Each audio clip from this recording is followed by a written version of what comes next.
Hey, welcome to the Healthful Woman Podcast, the fastest growing podcast in women's health. Today's Monday, August 14th, 2023. I'm joined today by Dr. Shari Lusskin to talk about anxiety before, during, and after pregnancy. Last week, Dr. Lusskin and I talked about anxiety in general, and this week, we're going to be focusing on anxiety specifically as it relates to pregnancy. As I mentioned last week, Dr. Shari Lusskin is literally one of the world experts in the field of reproductive psychiatry, and it is amazing that she agreed to come on the podcast to share her knowledge and expertise regarding mental health and mental health in pregnancy. As I also mentioned last week, Shari gets a special shout out for recording these two podcasts on her birthday. Happy birthday. All right, reminder for anyone listening on Apple or Spotify, please, if you could rate us, that would be great, preferably with 5 stars. Another reminder, if you would like to send us any questions for our mailbag podcast, you can email them to hw@healthfulwoman.com, or you can go to our website, www.healthfulwoman.com, and click on the link that says send us your questions. Third reminder, Emily Oster and I wrote a book. We have links on our website and our social media. If you want to pre-order it, it's coming out in April of 2024. It's called The Unexpected, Navigating Pregnancy During and After Complications. All right. Thank you all for listening. See you next week. Welcome to today's episode of Healthful Woman, a podcast designed to explore topics in women's health at all stages of life. I'm your host, Dr. Nathan Fox, an OB-GYN and maternal fetal medicine specialist practicing in New York City. At Healthful Woman, I speak with leaders in the field to help you learn more about women's health, pregnancy, and wellness. Dr. Shari Lusskin, welcome back to the podcast. You were with us last week to talk about anxiety. Again, last week for our listeners, for you and me, 4 seconds ago. It's still your birthday. Thank you for coming on your birthday. Happy birthday. And we're going to talk about anxiety now specific to pregnancy. But before pregnancy, I want to talk about pre-pregnancy, because obviously there are a lot of people who know they're being treated for either an anxiety disorder or some component of it, or a psychiatric disorder with the components of anxiety. And they're seeing you as a patient and they say to you, I'm thinking of having kids, of trying to get pregnant. What do you think? And so how do you approach that with your patients preparing for a pregnancy for someone who's under your care for anxiety? That is something we approach right from the very beginning. So as long as you're treating somebody with a functioning uterus, there's a possibility that they will get pregnant and it may not be planned. Right. So when I first see the patient, I want to know, are they using contraception? Right. By the way, big news in the contraception world. Yes. Right? I'm sure you can. Over-the-counter birth control pills. Wonderful. Very interesting. Yes. A good thing, generally speaking. It makes a lot of sense. Considering what else you can get over the counter that's a lot more dangerous than birth control pills, it would seem that this is wise. Yeah, so let's make a pitch for reproductive freedom and reproductive rights while we're here. Okay, and the ability for people to access proper reproductive health care. That would be wonderful. Including the ability to determine when and if they get pregnant. It would be delightful. That would be very important. One day. So anyhow, if you have, let's say you're anxious, you go to a doctor and a doctor diagnoses you as having an anxiety disorder, one that merits treatment. Mm-hmm. The treatment could be a few sessions of psychotherapy, depending on the nature of the problem. Right. Or it could be psychotherapy plus medication, or it could be just medication alone. Right. Before you put that pill in your mouth, right, you should address the reproductive safety of that medication. Right. What would happen if I got pregnant while taking this medicine? Right. Planned or unplanned? Right. And we want to make our choices accordingly. Right. So to take most of the medicines that we use in psychiatry are safe for pregnancy, right, if used correctly. Right. There is one drug that everybody should know about that is not a good idea in pregnancy if you can avoid it, and that's valproic acid. Right. It's a drug used for epilepsy, and it's a drug used for bipolar disorder. Right. Okay. Everything else can generally be used in pregnancy. Right. Blanket statement, I can go over the data. Right. But if it's working and the patient is well, right, then you shouldn't assume that you have to go off medicine. Right. But it really, pregnancy planning starts at the first visit. Right. Very key. And if your healthcare provider hasn't mentioned that, right, you can bring that up. Yeah. Right? No, I think that's a really important point. And when you say the first visit, you mean the first mental health visit, not the first pregnancy visit. No. Meaning pre-pregnancy planning. The first visit with your mental health care provider. Yeah, right. That we used to call doctors. Yeah. Some of my best friends are doctors. Right. So the first visit that you have with a psychiatric professional should include a discussion about the reproductive implications of your disorder and the reproductive safety of the treatment. Yeah. And I think it's important for a lot of reasons. Number one, obviously, am I taking something that I could continue to take if/when I get pregnant? And if the answer is yes, okay. And if the answer is no, then the question is, all right, do I plan on getting pregnant, or how am I preventing myself from getting pregnant? Meaning if it's the right medication for you when you're not pregnant, fine, it's the right medication for you, but you need a plan. Okay, I need to either not get pregnant or, figure that out, versus if it's something you can get pregnant on. And then the same thing, if those discussions are had before pregnancy, it's much more beneficial medically, but also think about it, we're treating anxiety. Whereas if you got pregnant and you don't know if the medication's safe, it's going to make your anxiety worse. So if you're prepared, and so what do your patients do in that situation? So they frequently just stop their medication, and that makes their anxiety worse. And then it's a cascade of events. And so when I see patients before pregnancy, and I love seeing patients before pregnancy for whatever their questions are, when it's related to mental health, and usually with mental health, it's the medications they're on. It's not specifically the mental health part of it, but it's obviously all wrapped together. It's so much better because they'll know going into a pregnancy, yes, I spoke to someone, hopefully he knows what the hell he's talking about, right? And we made a plan that because of A, B, C, and D, I'm going to continue this medication exactly as is, or before pregnancy, I'm going to check with Dr. Lusskin if I need to increase my dose, decrease my dose, add a second medication, remove a second medication, whatever it might be. And then when I get pregnant, when I get pregnant, this is the plan. So there's no additional anxiety and I'm not tinkering around my medications. At the same time, I'm nervous about being pregnant and miscarrying and I'm nauseous and this and this. It's just it's the safer way to go. And it's the more, just from an experience perspective, it's so much more secure for people and satisfying for people to have that plan in place. So I do that, but obviously I don't have any say over who comes and sees me before they get pregnant. And so if you're seeing someone who's a mental health professional, talk about it with them. You don't necessarily have to see me. You might not, but if they know what they're talking about, they'll say, all right, here's our plan for when you get pregnant. I'm comfortable with this plan. This is what we're going to do. And you do or don't need to see Fox before you get pregnant. And it's the same thing. You enter pregnancy so much more confident or comfortable with the situation rather than like, holy shit, I'm pregnant. What do I do?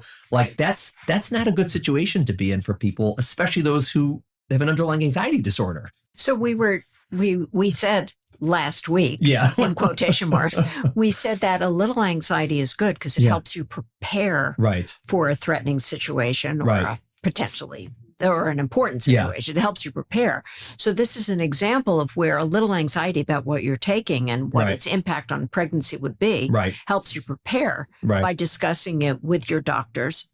And by the way, I always like my patients to see you before they get pregnant, because if they know who's going to be taking care of them and they've met your team, in one way, you know, to some extent, an introduction, it reduces their anxiety about the pregnancy. Oh, I've met them. They're like normal people who are bright and effective and all of those good things. And that makes them calmer. I mean, I think it's better for you to meet them pre-pregnancy, better for me to meet them pre-pregnancy. I love it. Doesn't that reduce your anxiety? It certainly, yes. Exactly. No, but also so when they show, it's same thing. When I see someone and they're coming to me and they're already pregnant and then they start telling me all their medical problems and all the medications they're on and this or this, I'm like, oh man, I wish we could have planned this beforehand. Again, it's not, usually it works out either way, but it's just, I'm like, oh, this is going to be a lot of stuff for her to start tinkering around with, and she's already dealing with pregnancy. I just had a conversation with someone literally 2 hours ago. I was meeting with a patient and she said, do I need to pick my pediatrician before the baby's born? I said, well, you don't need to, but you should. And they're like, well, why? I said, because you don't want to start looking through, websites and, calling doctors and trying to figure out who's good and who's not and who lives near me and who takes my insurance after you've had a baby, because then you're not sleeping. You're in pain. You're trying to nurse. You got this crying baby. You got people visiting you. You're dealing with all this You're stuff. making me really nervous. I mean, you're telling everybody about all the bad things. Yeah. But it's beautiful to have a young infant. Sure, and it shouldn't make you anxious at all. Just because you have no idea what you're doing. Oh, yeah. Well, no, yeah. Why absolutely. would that make you anxious, right? Yeah. But I'm like, that's not the time to start deciding what doctor am I going to see or is the baby going to see? Like, you can make that decision while you're pregnant. And so all you need to bring with you as a hospital is their phone number or put it in your phone and then you're done. Like you've sort of pre-planned that. I have to say, based on what you just said, I have to interject something maybe a little ahead of time. When anxious patients come in with a birth plan, it's the end of pregnancy. Yeah. They come in with 4 single-space typewritten pages of how they want their birth experience to go. Right. They bring that to you? They bring it to me. I'm sure they bring it to you. I definitely see them. Yeah. And I metaphorically rip those pieces of paper in half and say, here's our birth plan. Right. You come out alive and healthy, and the baby comes out alive and healthy. Right. And the rest is commentary. Right.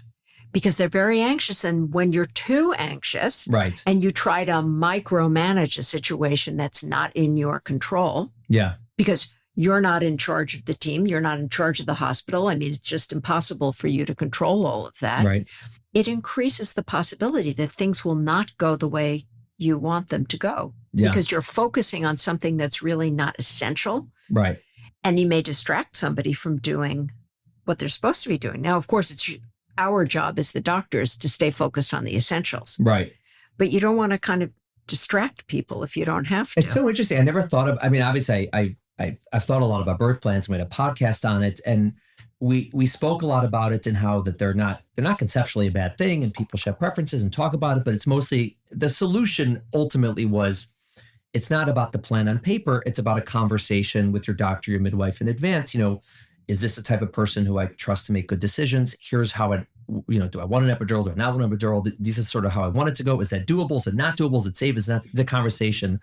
We didn't really focus on the subset of people with birth plans who it's sort of their treatment, their sedative, for an anxiety disorder, right? Because having a birth plan does not mean you have an anxiety disorder, just saying that for the record. But for those who have a birth plan and it is their way to treat their anxiety disorder, it's the same sort of solution that it's a conversation in advance. It's preparation. It's talking about it. It's knowing about these things. So it's the same. It's interesting. Like that's why it would work better. But I agree that if someone is hanging on to that paper as like, this is how I'm going to treat my anxiety over labor, it's not going to work because shit happens. I mean, things go left, things go right. And for most people with the birth plan, they get that. Like my plan is, this is what I want. But if things go awry, all right, we have to adjust and we adapt and we figure it out. We do it safe and right. And that's a very healthy way to approach a labor. But if it's like, this is how it has to go, or I'm going to decompensate, that's an unhealthy way. And it's just a manifestation of a problem.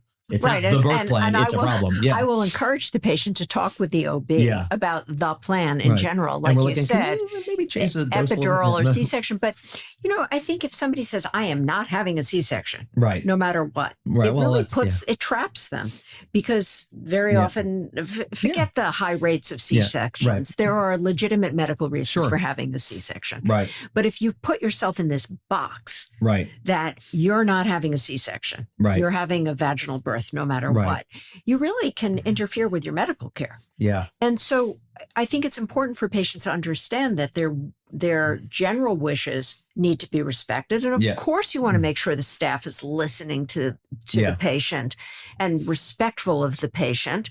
But as long as they understand that part of the process is unpredictable and therefore you need to be flexible, it will reduce their anxiety in general, and it will improve their experience of labor and delivery, even when things go sideways. Yeah, and you have to have a lot more interventions than you expected. Right. So it's part of the anxiety management in pregnancy. But I always laugh when they come in. I'm like, oh my God, how nice would it be if we could actually follow this plan? If nothing happened, it would be great. It would be great. The medications that are typically used for anxiety, I mean, the most common ones we see are some form of an SSRI, right? So whether that's whatever, Zoloft or whether it's Prozac or whatever they're on. Right. Just like we spoke about in our podcast related to depression, and there may be slight risk, probably not. And if so, it's very, very, very low, which is what all the data says, probably zero. But ultimately, you're balancing taking a medication that you can't study perfectly versus being well. And pretty much for everybody, we choose to be well. Right. Right. Well, I think it's taking medication versus being unwell. Exactly. Right. Yeah. So again, and I think what I probably said then, what I typically tell people is every now and again, I come across someone who's on one of these medications that probably don't need to be on it, probably never needed to be on it. It was started for some strange reason. Fine. That's the person who may go off it before pregnancy or during pregnancy. But the majority of people who have an issue, have a disorder, they have something that makes them from unwell to well, it is not a good idea to start stopping that medication because they're going to be unwell. And that's generally how it goes. So it's the same medications. The one medication that is more common with people with anxiety disorders compared to depression, which I get asked about a lot, are benzos. Mm-hmm. So they take Xanax, for example. They take Klonopin, whatever it is, either to help them sleep, to help them get through the day, to help them get through a busy day, a bad day. They take it as needed. And I have people who come to me and say, my doctor said I have to stop this, that this is horribly dangerous for my baby. And now I can't sleep anymore. I can't function. What is your take on benzos? I can tell you my take, but I want to hear yours first because yours will be better. I want to make sure I'm not wrong. So benzos are benzodiazepines. Right. These are drugs that work on the benzodiazepine receptor, which, by the way, is the same place that alcohol works. Right. So these are drugs that lead to relaxation. They're called sedative hypnotics. So they will calm you. And if you take enough of them, they'll put you to sleep. Right. The problem with the benzodiazepines is not that they cause birth defects. Right. Or that they cause severe pregnancy effects. The problem is for the mother that you can have tolerance and withdrawal. Right. So you need higher doses. And if you're on high doses of benzodiazepines, there seems to be a higher risk that the baby might have some neonatal complications. Right. Jitteriness, tremulousness, breathing or feeding difficulties. Right. Sleep disturbances, which may reflect withdrawal in the baby. If I see somebody who comes in on a chronic benzodiazepine prescription, or they're using benzodiazepines on a daily basis for a long period of time. It's very difficult to take them off it during pregnancy because you usually need a long time to get them off the medication safely. Right. But it really illustrates the point that no medications is safe if it's the wrong drug for the wrong condition used in the wrong way. Right. The drug in and of itself, or this class of medications in and of itself, is not something that can be used in pregnancy. Right. So the drugs would be Valium, which is diazepam, Xanax, which is alprazolam, Klonopin, which is clonazepam, and lorazepam or Ativan. Right. Those are the drugs we see most commonly. Right. But if they work and they're used properly, then we continue them. Yeah. All right. Good. I say the same thing. Thank God. All right. That would have been bad.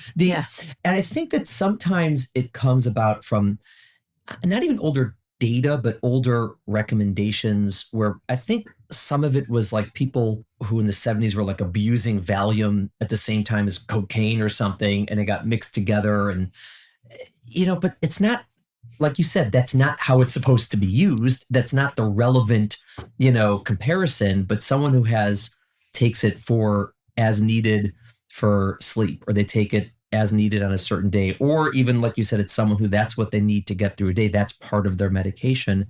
It really hasn't been shown to increase the risk of birth defects. And there's a lot of data, a lot of people use it. So it's not like these are rare medications. And also I would say that in terms of the withdrawal side, the data is actually pretty reassuring that it's a pretty low risk of withdrawal in the neonate compared to something like narcotics. Like if someone's on methadone or if someone's on, long-standing codeine or whatever it is, there's a much higher chance of the newborn having withdrawal symptoms after birth. And it's treatable. Like they give the baby, methadone also for X amount of weeks. And ultimately it's okay if it's treated. And so we do have people who have to take chronic, narcotics or methadone, and that's okay. We can work with that and it's fine. But it's less so with these medications. The risk of that for babies tends to be less. And so I think people overestimate the risk these medications specifically compared to the reality? Yeah, I'd say a lot of clinicians overestimate the risk because this class of medicines was associated with cleft lip and palate abnormalities, which is a split in the lip or the hard palate in the mouth. And that association was never shown to be a true causal relationship where taking the drug caused that relatively common type of birth defect compared to some which are much more rare. The other complication we worry about at the time of delivery would be sedation in the neonate. It's surprisingly uncommon. Yeah. I've had one patient comes to mind who was on 3 milligrams of Klonopin plus a very high dose of quetiapine or Seroquel.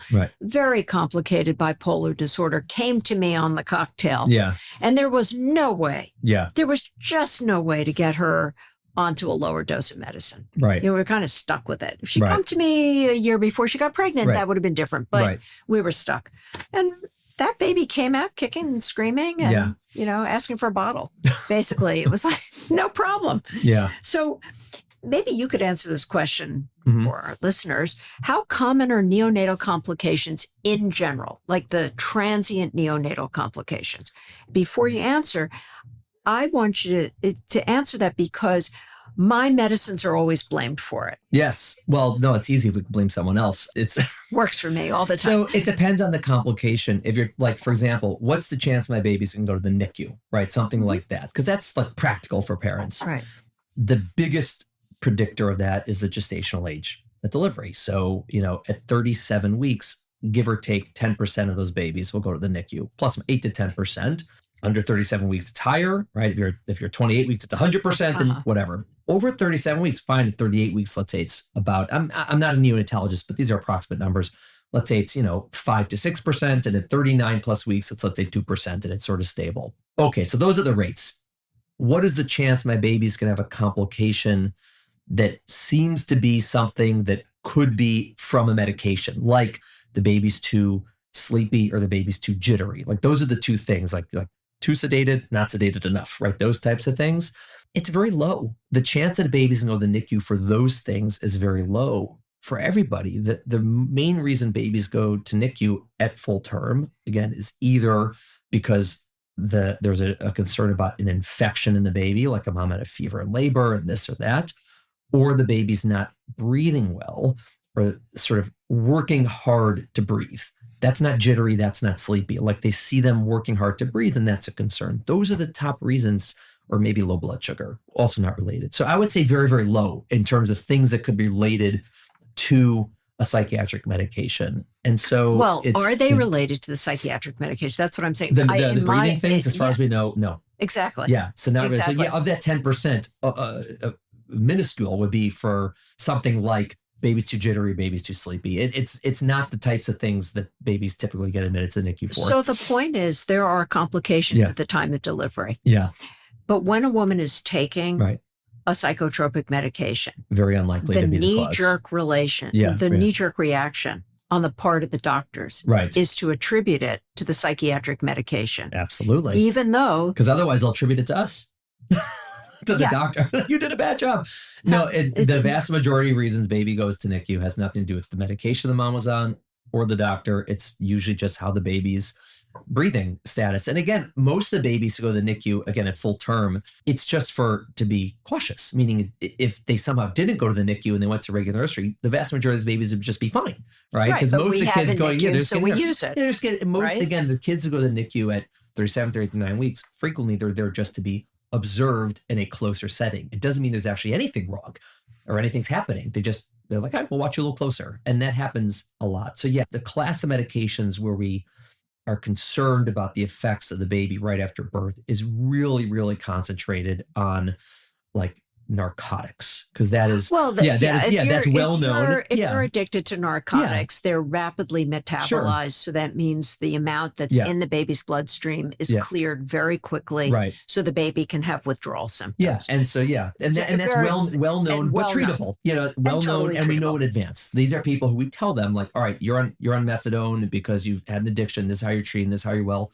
stay on it. Like, we don't want you to break your decision, but just know that we're going to meet with the neonatologist after birth. The baby's going to go to the NICU and they're going to start the baby on a low dose of methadone and slowly over time decrease it so the baby doesn't have withdrawal, and then the baby should be fine. And that is true because we know about it in advance. That is really the only situation where, again, I don't want to say concerned because we know about it and it's treatable, but where we sort of predict that the baby's going to have some sort of withdrawal. We don't predict that with your SSRIs. You don't predict that with your benzos. It's very, very uncommon that is actually something that comes to fruition in the baby. Almost never. And there's tremendous long-term data on the babies in terms of like neurodevelopment, neurocognitive development. And so it's really just that hypothetical concern of, I'm taking medication early in pregnancy. Studies aren't perfect. You can't know 1,000%. No, you can't know 1,000% anything, but I also know it's not good to be unwell, and it's not good to not sleep, and it's not good to have bad nutrition and not exercise and avoid your life because you're not well. That's also bad. And so it's always these balances, and that's why it's a conversation when someone knows what they're talking about. Yeah, and what's so important about your podcast is here we go again. God bless you. This is why we invite you back. It's not because the listeners like you, it's because I like you. But what's really important, and the reason this is a great thing to do on my birthday, I'm so happy to participate, is you're helping to destigmatize psychiatric illness in general. Yeah. And psychiatric or psychotropic medication in particular. Right. So that people can get the help they need. 100%. Because there's still so many people who don't believe it's real. Yeah. Who blame the mother. Yeah. Who are taking a medicine during pregnancy if there is a complication. Or blame her for having the anxiety. Even though they go a step over, Right. But, right. So why are you depressed? You're pregnant. What? Right. When you have somebody who hasn't been able to conceive and they say you're pregnant, you should be fine. But of course it doesn't work that way. But, when you look at anxiety disorders, anything psychiatric is stigmatized in the medical community, not just the wider world. 100%. We're still not there yet, right, where these disorders are treated like any other biological disorder. But hopefully we'll get there. Yeah. I've said on the podcast multiple times that is probably the thing that I've learned the most about, unrelated directly to obstetrics, let's say, in my career, is an understanding of mental health just in general, but also working with people who struggle with mental health and what their experience. Again, I can't be them, but I can have so much more understanding, not even just empathy, but just like real insight into what they're experiencing and to what they need and what they've been through in the healthcare system. And that's something I've learned the most about. And so I know that some doctors really get annoyed when they see someone with mental health issues. And I was like, would you get annoyed if they had cancer? Does it annoy you? Their cancer is horrible. They're very sick. They sometimes get better, sometimes don't. They take a lot of time, need a lot of medications, a lot of attention. That doesn't annoy you. You're helping them. And why would someone with depression annoy you? It doesn't make any sense. They don't want to have it. They hate that they have it. They want to be better.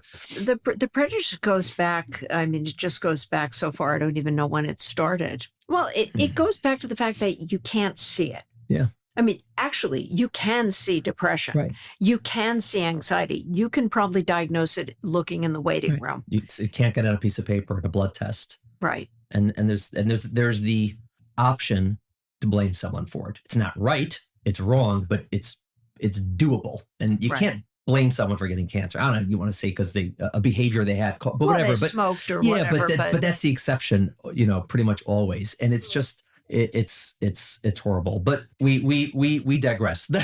Well, we digress a little bit, but it gets back to the question of how do you treat anxiety in pregnancy? Yeah. So the conversation with your OB, with your psychiatrist, is about the importance of mental wellness in pregnancy, to have good pregnancy health across the board, including all of the obstetric metrics, whether it's nutrition or proper rest or high blood pressure or diabetes. Now, you can get gestational diabetes through no fault of your own, right? Right. But if you're miserable, if you're super anxious, you're not going to manage that diabetes properly. Yeah. And if you have high blood sugar during pregnancy, that leads to a host of other pregnancy complications. We have people who show up and they call this, the white coat hypertension where they, get hypertension in my office and they don't have it at home. And some of it's related to anxiety, some of it's not, but we definitely have people who have known anxiety and they come and their blood pressure is high in the office. And then it takes time. And, when they're calmer and they're at home or not at home, whatever, it's normal. And they're like, should I take a blood pressure medicine? I'm like, no, we need to treat your anxiety. Like you're very anxious and it's actually having a physiologic effect on you, causing your blood pressure to go up, which is not good. And so I prefer to treat your anxiety to treating your blood pressure because that's going to, number one, work better. Number two, you'll also feel better. And that happens a lot. And they're like, what? I'm like, yeah, take your Xanax in the morning of your appointment. So that way, when you come in, you're not going to you may be anxious, but much less so. And your blood pressure is going to frequently be better. And then I'm not going to send you to the hospital worried you have preeclampsia, right? Because you don't, because your blood pressure was normal when you woke up in the morning. It's just 45 minutes later in my office, it's very high. And so there's so much of that is relevant that people don't even realize it in that sense, and how much the mental health affects even their physiology. Well, especially the physiology, because when you're anxious, your stress management system is overactivated. Yeah. So you have more cortisol running through, more epinephrine, and that has direct physiologic effects. And just as I said, you can see somebody who's depressed in the waiting room. You can see somebody who's anxious. That's the person who's tense, who can't sit still.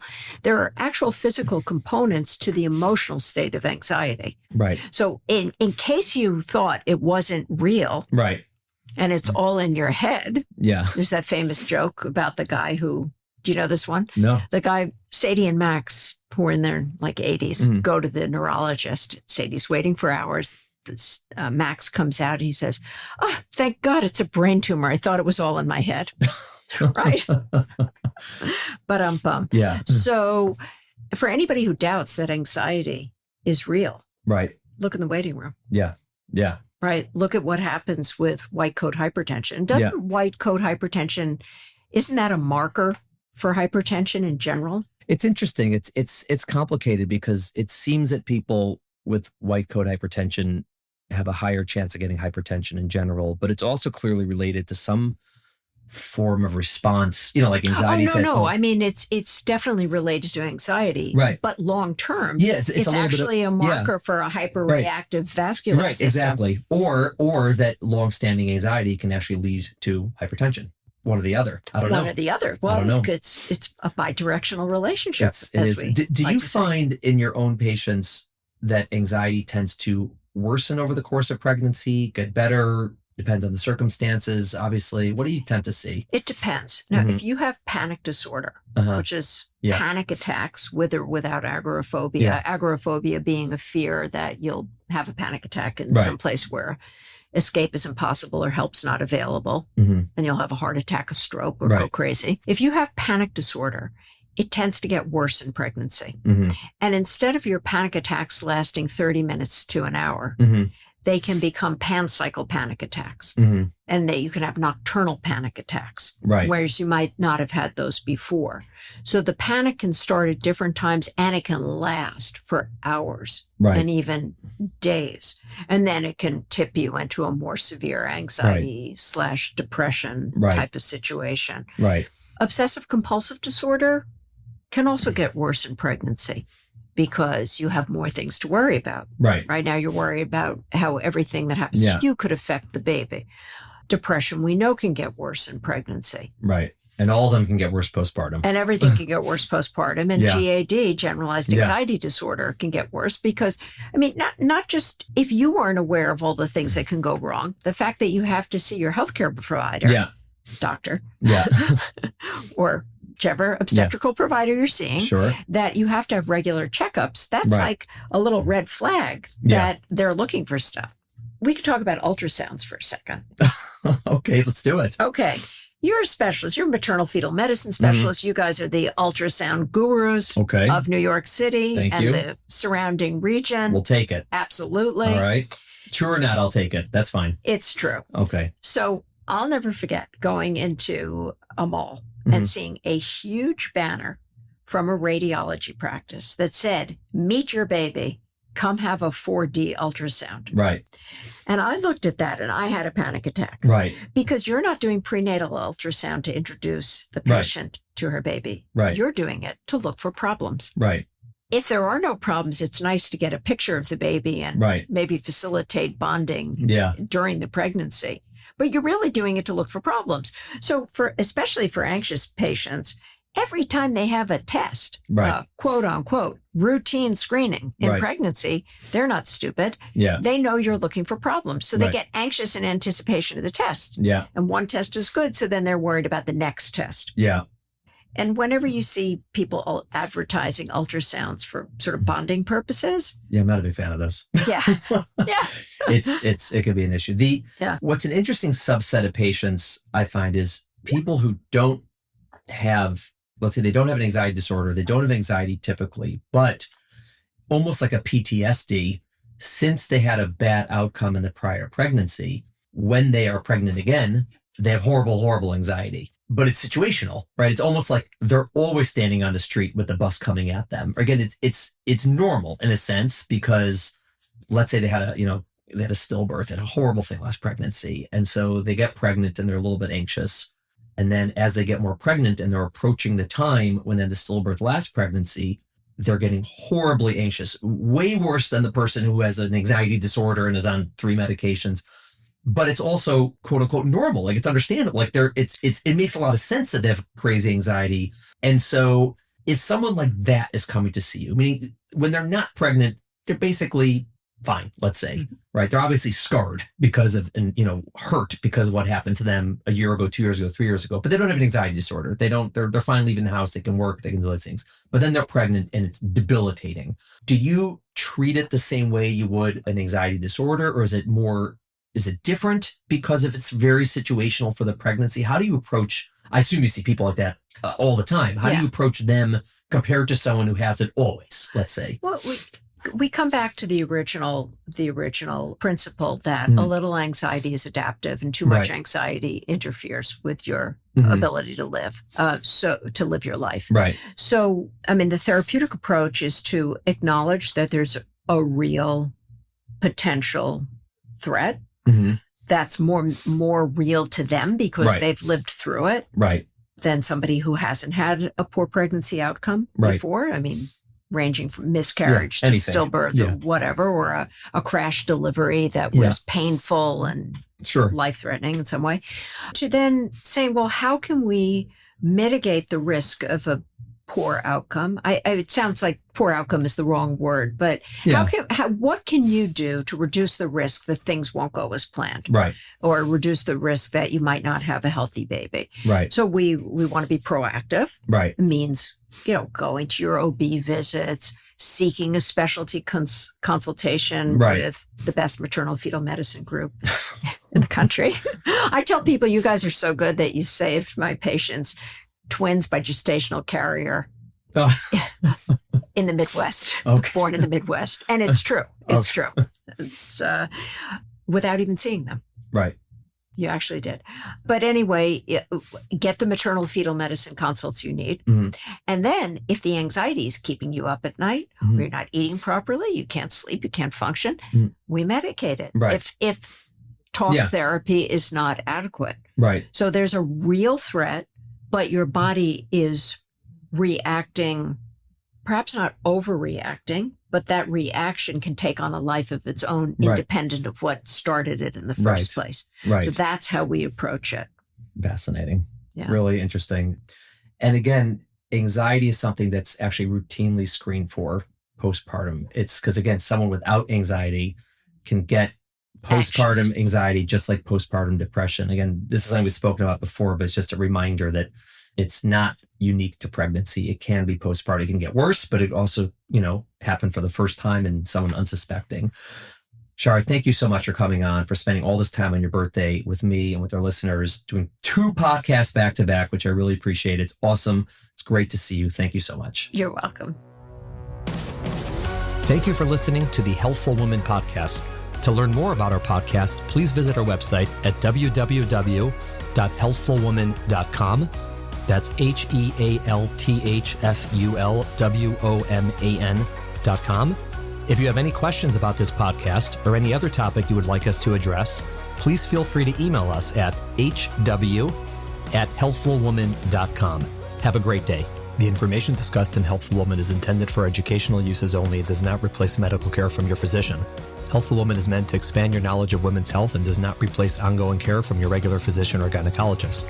We encourage you to speak with your doctor about specific diagnoses and treatment options for an effective treatment plan.